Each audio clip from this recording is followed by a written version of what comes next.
Hey guys, welcome back to Gun Hunters. I'm Joey, and today's video is going to be a step-by-step instructional on how to reload .223 Remington.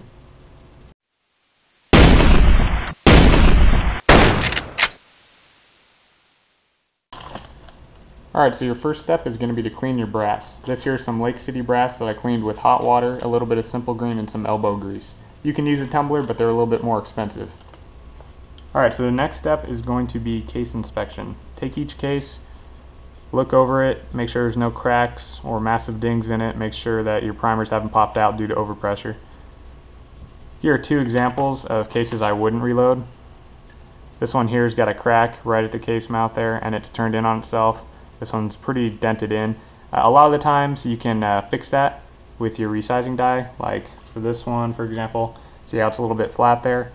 You can fix that, but if it's really extreme, I wouldn't reload it. And also having massive dents or slight gouges in the sides of the casing is bad also. Next up, we need to lube these cases so we can run them through the resizing die. Right here I'm using some Lee resizing lubricant. This came with my kit. I'd recommend some spray lube. It's a lot easier to use. Basically you're going to take some, I like to run it along the case here, and I do that for each one. Then I'm going to roll them, and I'm going to put some in the case mouth also.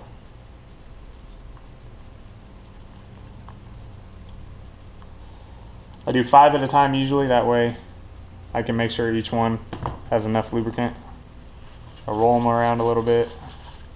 That spreads it throughout all the cases. And then you're going to take your first one, apply a little bit of lube to the case mouth there. And now it's ready to run through the resizing die. Alright, we've got our lead press here with our deprimer and resizing die. If you need to know how to set that up, let me know, I'll make a video on it. We have our number 4 shell holder here and our lubed up casing. So what you're going to do is you're going to take your casing, put it in the shell holder, and then you're going to pull down on this lever here. That's going to run the casing up into the resizing die. That'll help resize it and get rid of any dents and reshape the case mouth, and it deprimes it. So you hear a little pop, and that's the primer popping out for you. And you pull back and it'll pop right out.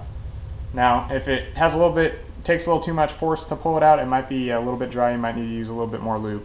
So you can tell right there that you have a good case mouth and the primer's gone.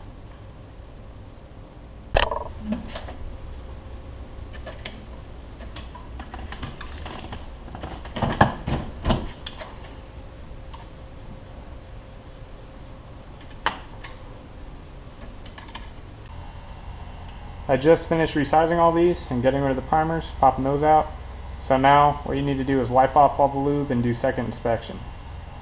This is the same as first inspection, except you're just making sure that the primer's out also.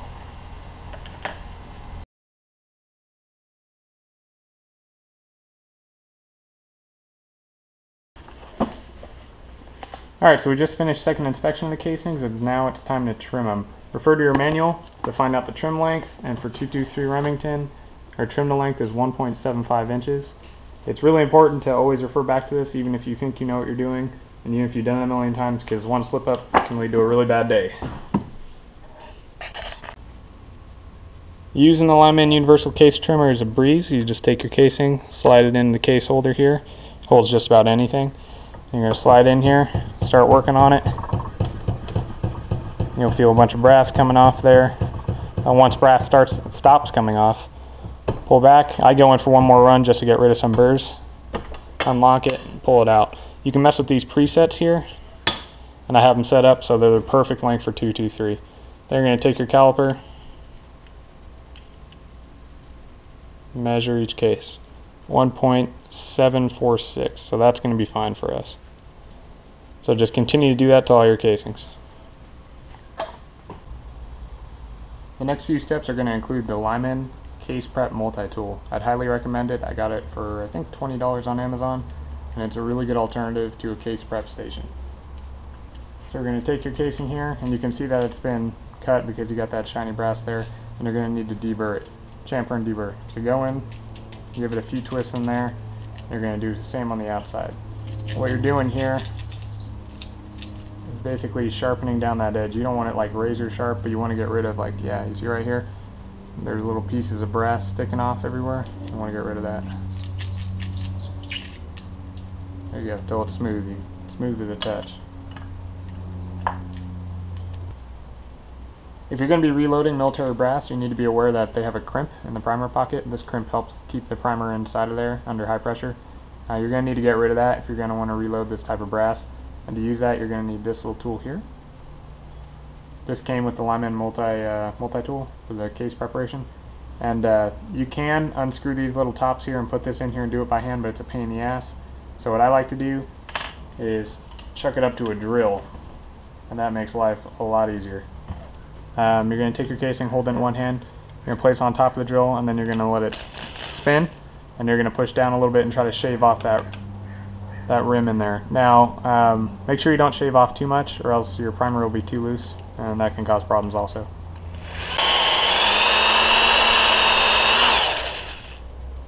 Yeah, there we go. Okay, you can see that in there.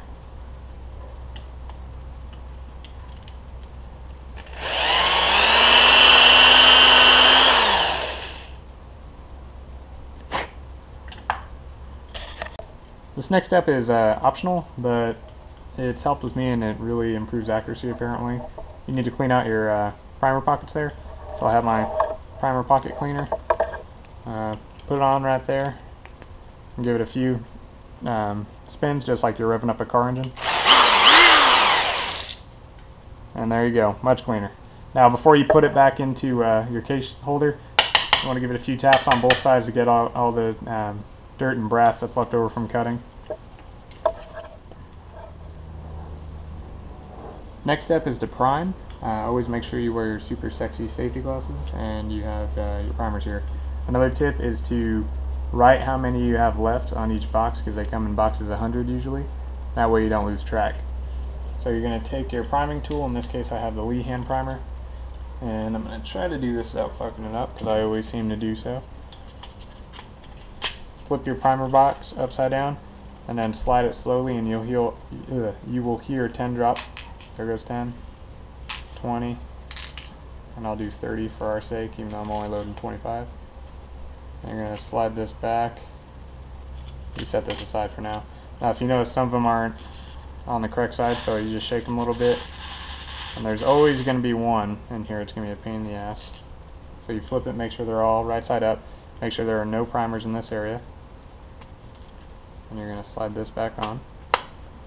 There you go, make sure everything's locked down tight. And now it's nice and easy. Slide them so they go through this little spot here.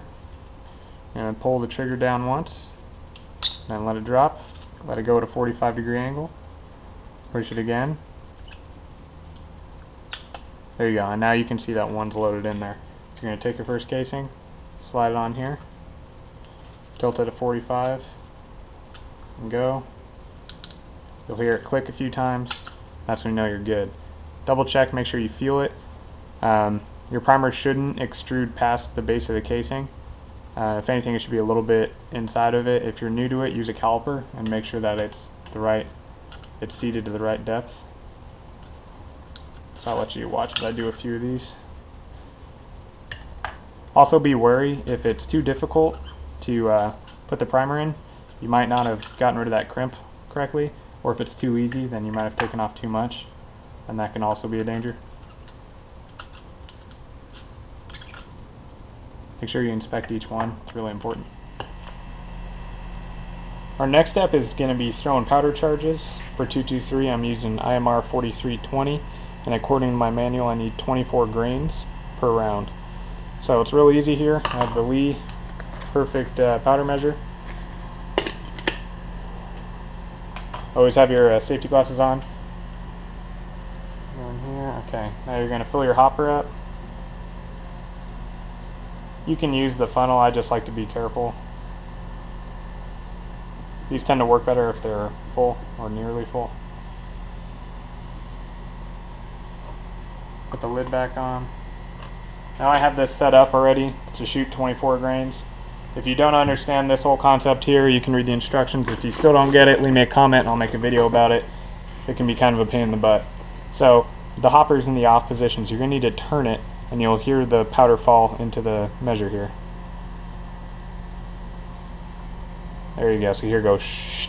Now you're ready to go. So now that we have the hopper turned on, you're going to need to fill this here and make sure it's throwing accurate charges. To do that, I just like to run through a few.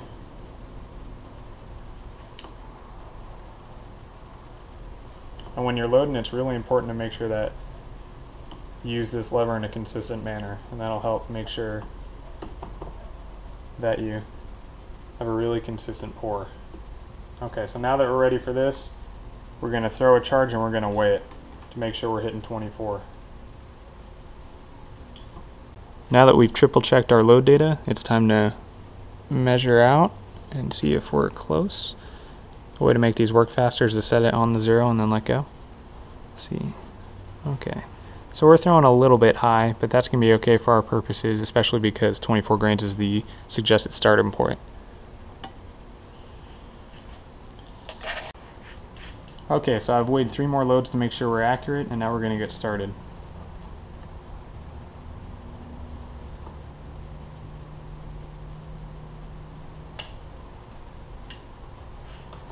I load 10 casings at a time, and then I weigh my charge to make sure it's still accurate.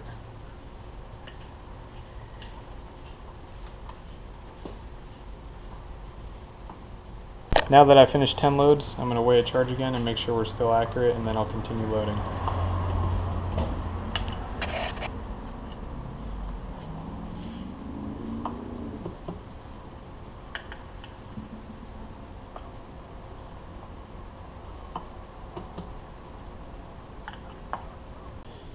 So we've thrown our powder now, and we visually inspected each casing to make sure that it has powder. Now we're going to be loading the projectile. In this case, I'm using 55 grain soft points. So you're going to run that up into the bullet seating die, pull it out, visually inspect it. Then you're going to take your calipers. You're going to measure it. This should be no smaller than 2.20. There we go, 2.208, perfect. Now, if you can tell right here, there's a cantilever in the bullet there. They want the case mouth to go right up to that because we're going to be crimping this later.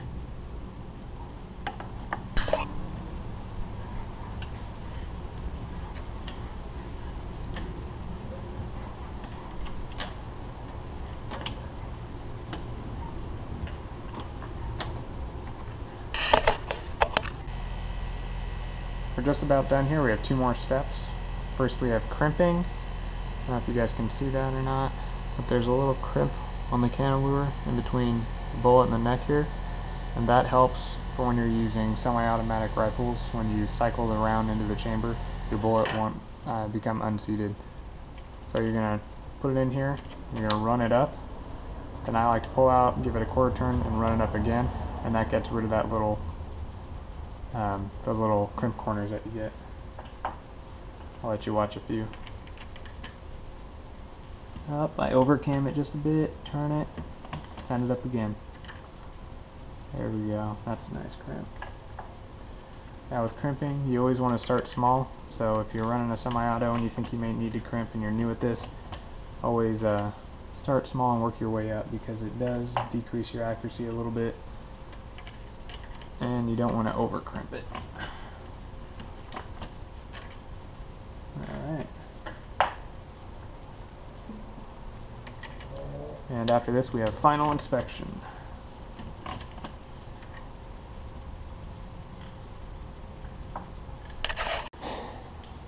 Alright, so we finally made it to the last portion of this video, and that is final inspection. So you want to go through and make sure that your casing is totally fine, no cracks or dings. Make sure that your primer's seated correctly, you like your crimp, make sure your overall case length is good. You can shake it. If you're not running a high pressure load, you should be able to hear the powder in there. And you can try to chamber it in whatever firearm you're going to be using it in to make sure that's going to work for you. Once you've done all that, then congratulations, you've loaded your first batch of 223. If you guys like this video, make sure you like, share, and subscribe. And if you have any comments or questions, feel free to drop a comment below and I'll get back to you within a day. Have a nice day, guys.